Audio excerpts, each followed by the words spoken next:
नमस्कार दोस्तों, मैं विकास त्रिवेदी आपके अपने यूट्यूब चैनल विकास स्टडी सर्कल पर आप सभी का स्वागत करता हूं। दोस्तों, पॉलिटी की प्रीवियस क्लास में हम लोगों ने संविधान का भाग एक पढ़ा था।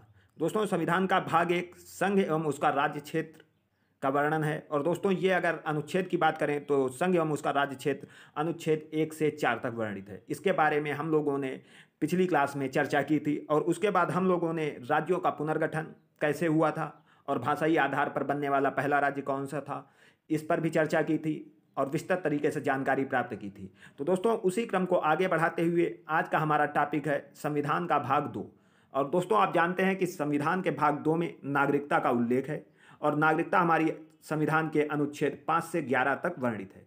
तो दोस्तों, बहुत इंपॉर्टेंट क्लास है। सभी एग्जाम की दृष्टि से नागरिकता से क्वेश्चन पूछे जाते हैं, तो वीडियो को अंत तक बिना स्किप किए हुए बहुत ध्यान से देखना और ज़्यादा से ज़्यादा लाइक करना, शेयर करना और चैनल को सब्सक्राइब जरूर करना। दोस्तों, शुरू करते हैं आज की अपनी क्लास, संविधान का भाग 2 नागरिकता। दोस्तों, नागरिकता का उल्लेख अनुच्छेद 5 से 11 तक है। और अगर भारत में नागरिकता की बात करें तो भारत में एकल नागरिकता का प्रावधान है। दोस्तों, भारत में एकल नागरिकता का प्रावधान है।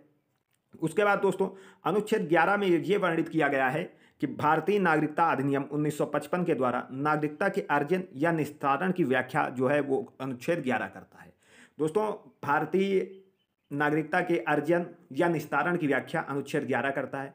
अब हम आपको बताते हैं कि भारतीय नागरिकता की प्राप्ति हेतु 5 टाइप हैं। दोस्तों, 5 प्रकार से भारत की नागरिकता ग्रहण की जा सकती है। उनमें सबसे पहला है कि जन्म से। दोस्तों, जन्म से भारत की नागरिकता ऐसे ग्रहण की जा सकती है कि जैसे मान लो कि प्रत्येक वह व्यक्ति दोस्तों जिसका जन्म संविधान लागू होने यानी दोस्तों 26 जनवरी 1950 को संविधान लागू हुआ था, इसके पश्चात भारत में हुआ हो और वह जन्म से भारत का नागरिक हो, तो उसे दोस्तों जन्म से ही नागरिकता मिल गई थी। और उसके बाद अगर हम बात करें दोस्तों वंश या परंपरा के आधार पर, तो वंश परंपरा के आधार पर अगर हम भारत की नागरिकता की बात करें दोस्तों, तो भारत के बाहर अन्य देश में 26 जनवरी 1950 के पश्चात जन्म लेने वाले व्यक्ति जिनका मतलब भारत का नागरिक हो माना जाएगा, लेकिन माना दोस्तों जाएगा तभी जब उसके माता या पिता में से कोई एक भारत का नागरिक हो। तो दोस्तों, वंश परंपरा के आधार पर भारत के बाहर अन्य देश में 26 जनवरी 1950 ईस्वी के बाद जन्म लेने वाला व्यक्ति भारत का नागरिक माना जाएगा यदि उसके माता या पिता में से एक भारत में निवास कर रहा है। तो दोस्तों, दूसरा हमारा वंश परंपरा हो गया। उसके बाद दोस्तों पंजीकरण द्वारा। दोस्तों, इसके बहुत से टाइप हैं पंजीकरण द्वारा नागरिकता ग्रहण करने के। जैसे दोस्तों वे व्यक्ति जो पंजीकरण प्रार्थना पत्र देने की तिथि से 6 माह पहले से भारत में निवास कर रहे हैं, वो पंजीकरण द्वारा अपना नागरिकता ग्रहण कर सकते हैं।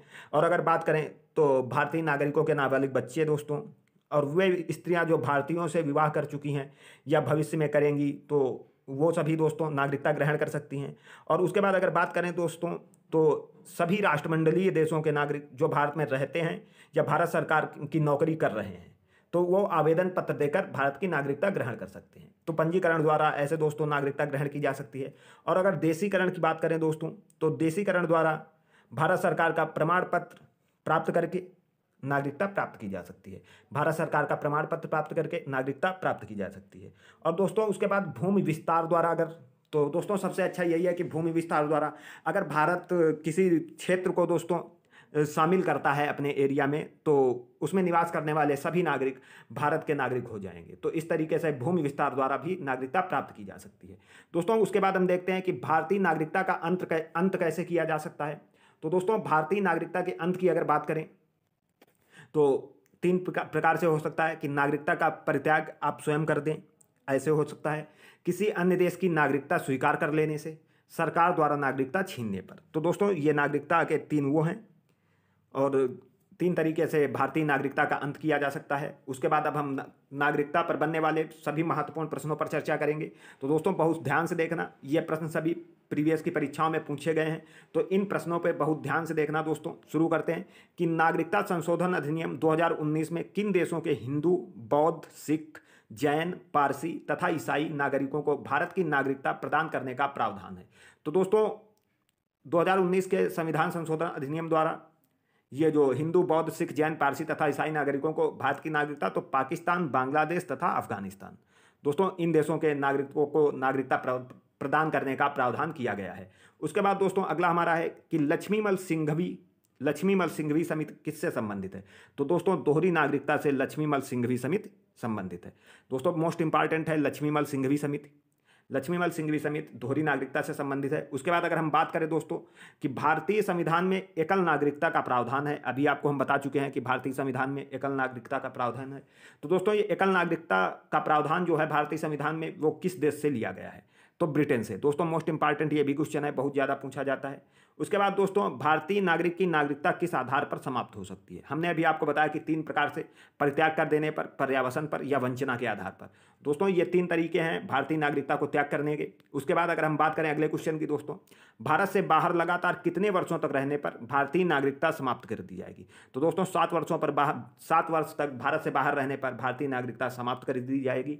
उसके बाद अगर दोस्तों हम बात करें एनआरआई दोस्तों क्या होता है? तो अप्रवासी भारतीय, नॉन रेसिडेंट इंडियन होता है अप्रवासी भारतीय, और वे भारतीय जिन्हें भारत की नागरिकता प्राप्त है तथा अपने कार्य विशेष के लिए विदेशों में रह रहे हैं, इन्हें ही भारतीय संघ में मत का अधिकार है। दोस्तों इन्हें भारतीय संघ में मत का अधिकार है और इन्हें ही एनआरआई कहा जाता है। एनआरआई मतलब दोस्तों अप्रवासी भारतीय, वे भारतीय जिन्हें भारत की नागरिकता प्राप्त है तथा अपने कार्य विशेष के लिए विदेशों में रह रहे हैं और इन्हें भारतीय संघ में मत देने का अधिकार है। दोस्तों अगर हम अप्रवासी भारतीय दिवस की बात करें तो 9 जनवरी को मनाया जाता है।